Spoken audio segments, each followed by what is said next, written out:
Shalom Yasharallah. First and foremost, I want to say all praise, honor, and glory to Yahweh Bahashem Yahweh Shai Bahashem Racha HaKodash. Double honors to the apostles and elders of the house of David. Salutations to you brothers throughout the four corners of the earth, teaching the truth and righteousness and sincerity to you Israelite foreigners. Come back home to the truth. To those that passed on serving the Lord, the dead in Yahweh Shai shall arise first.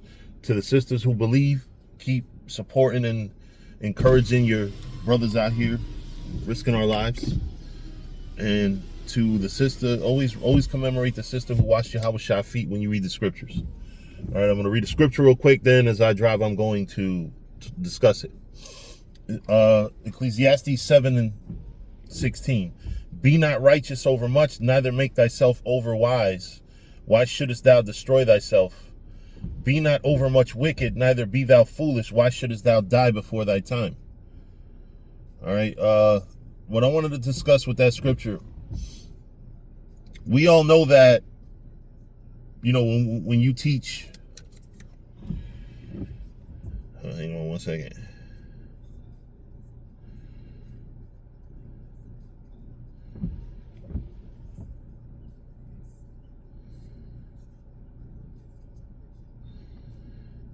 I'm so sorry. It's work related stuff. But when we teach people the truth for the first time,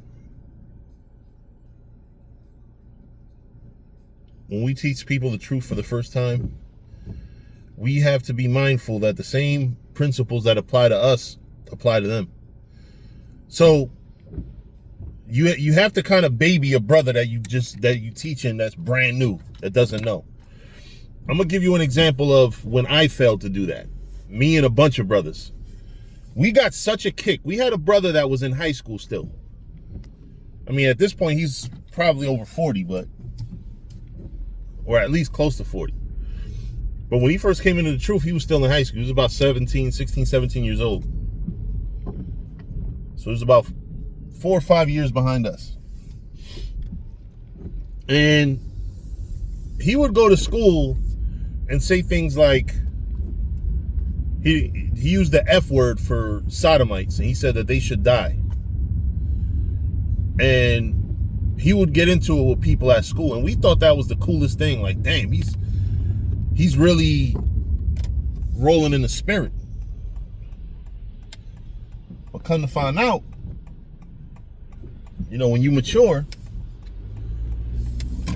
and you realize the way things should be, you know, we should have told them, nah, bro, don't do that. As true as what you're saying is, as gangster as it is that you're willing to, like, even the way he snapped on his mother. His mother was white. I wouldn't say she's necessarily an Edomite. At the time, I would have. But he was so overzealous. And we had brothers in the camp that was overzealous, that we weren't saying, yo, bro, that's not wise. You know, when you bringing up somebody in the truth, you gotta be mindful of them, because you don't want their family, their parents, to be like, to try to take them out of there and say, yo, all your teacher's doing is giving you ways to destroy your own life. And not only that, it's not for the parents. It's for them literally not to destroy their own lives. But the reason why I bring up the parents is because what happens is the parents talk them out of the truth, because you failed to prepare them for all of that. And you're sitting here caught up on how cool it is. Oh yeah, he's over here rebuking demons and saying sodomites should die, and you know, he's so zealous. And sometimes you realize you don't realize the ones that are righteous over much, the ones that are super, like, just gotta go out there and you know, not go out there and teach, because you're always supposed to go out there and teach. But what I'm saying is, you know, when you're raising up a young mind, you don't want to raise up you want to raise up that young mind so they have success over time teaching the word, not so that they could just make a bunch of people mad because they're an Israelite. See, I was taught how to be an Israelite, how to learn a lot of scriptures. And I got to be honest with you, I had some very mature teachers that probably didn't understand the power that being a Israelite had over me, where I was like that too. I would offend people, not that bad, because I was in college at the time. Matter of fact, I was in college when 9/11 happened. You know, when I came to college, and I was very insensitive in the way I was speaking, because I knew what time it was with 9/11. I knew that it was not what people were saying it is. But I was talking to people who thought that they knew what it was. So we have a responsibility, all right? If you don't want to be destroyed by being too overzealous for the truth, if you don't want to be destroyed in your life to be in shambles because you spoke too soon, or you said certain things that were insensitive, so now you have a lifelong scarlet letter, so to speak. Now people are going to look at you like, yo, this nigga's a crazy conspiracy theorist. You know? You don't want that. And the same way you don't want it for yourself, don't want it for your fruit. Don't want it for the people that you're teaching. Right? Tell your young men, listen, when you bring up a young man in his faith, it's a lot of work. It really is. You have to show them how not to destroy themselves, because the information that we have, if we let people just go out there in the streets without bringing them up and really educating them and elevating them mentally and being and teaching them how to be mature with this information, they'll go around and just blab it around to everybody. Yeah, do you know that such and such is the devil? Oh yeah, you have niggas cursing their sisters out and shit, cursing their mothers out.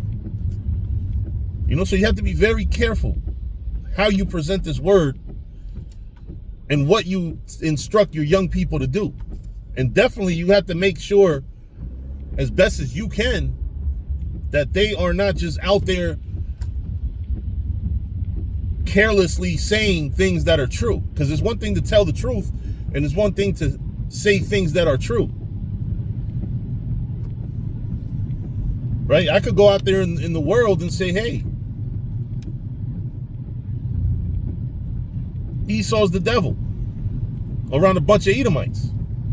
I'm saying something that's true, but am I teaching the truth? Who the fuck is learning? You know, so y'all got to be very careful. We all got to be very careful when you bring up a fruit. Remember, the same rules that apply to you is going to apply to them. If you don't want to destroy, if you've already come to the point where you realize and know how to live with this truth, because it's a very important thing to understand that living with this truth and being in the truth is not the same thing. You got a lot of men that are so overzealous that they can't keep a job because they go full camp mode every fucking job they go to. Oh, it's a bunch of sodomites here and it's not right. Okay. Do that, nigga. You won't be able to get your bills paid.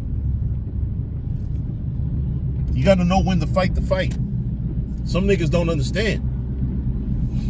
You know, I done had kids. I've known of kids getting put out their house because they cursed their mother out. Because that's another thing too. You got to realize the age level of the person that you teaching. Because everybody's not a grown adult. You know, just because the scriptures say a man is a man at a certain age doesn't mean the man that you teaching that's 14 years old knows what the fuck he's doing with this word. So y'all got to be very careful, because this is a very dangerous thing that you could potentially be signing up somebody for. Also, do you think that a 14-year-old or a 15-year-old is able to make a lifelong decision to be in the truth while counting the costs and doing everything? They're signing up for something that they don't know fully what's going to happen as they get older.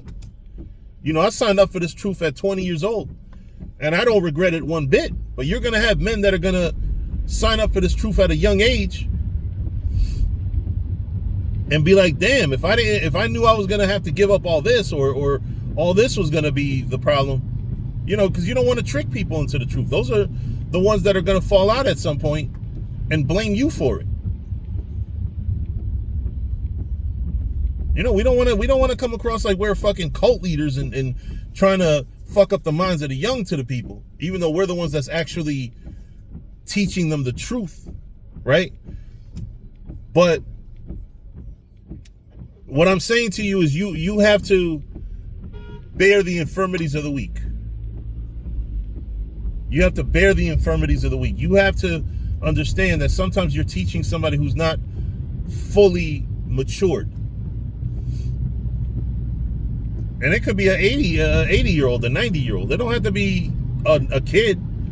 Now, 80 and 9-year-olds, they know better how to go about,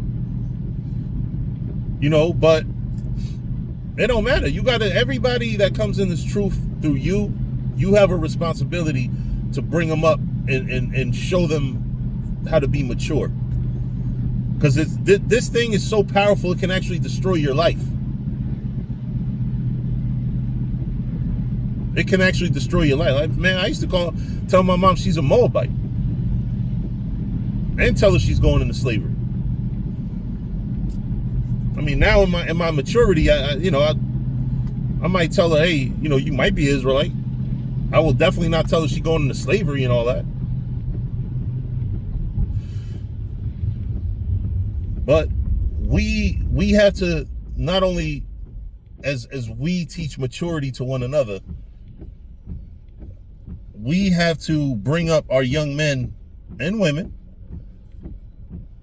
We have to bring up our fruit in a way where they can still live their lives, right? Because one thing that I never actually did was give up.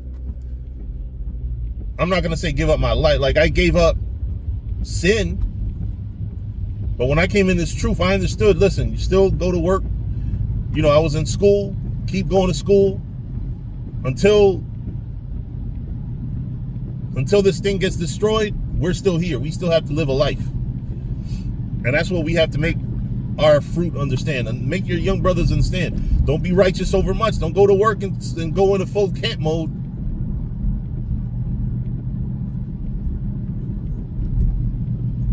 You know, don't destroy yourself.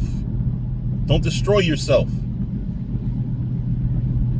Understand what you're doing. Understand some of you might come in the truth living with your parents. Or you maybe your mom is a heathen. Maybe your stepmom is a heathen.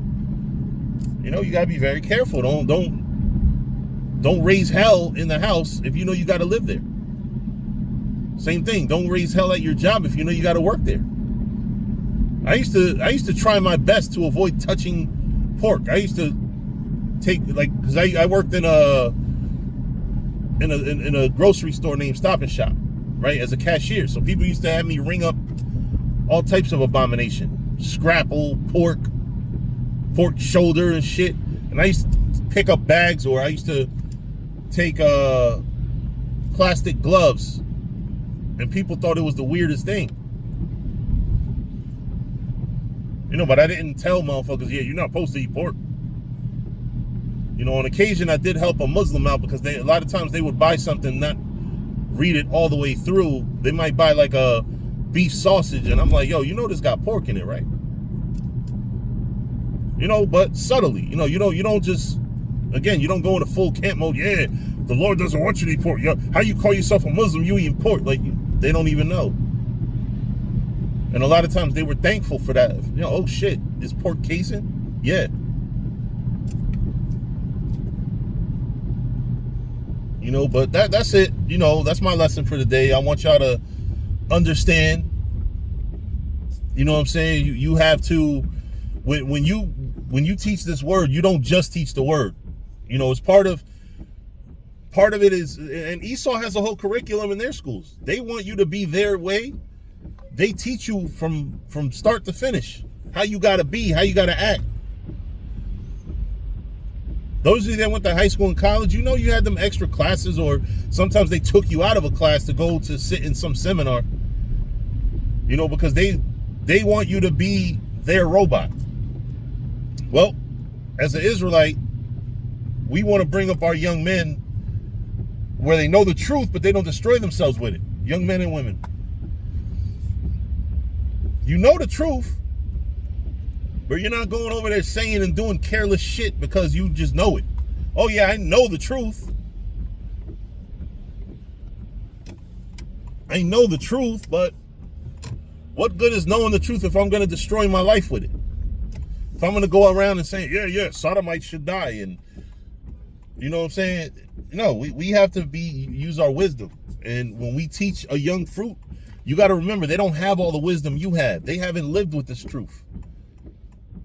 You know, it's like a dangerous toy that somebody might have. Like, that dangerous toy, you got to teach somebody how to not do things that are going to cause them to hurt themselves with that toy. Otherwise, you're doing whatever child you're giving a toy to a disservice. You know, but anyway, with that, I'm going to say shalom.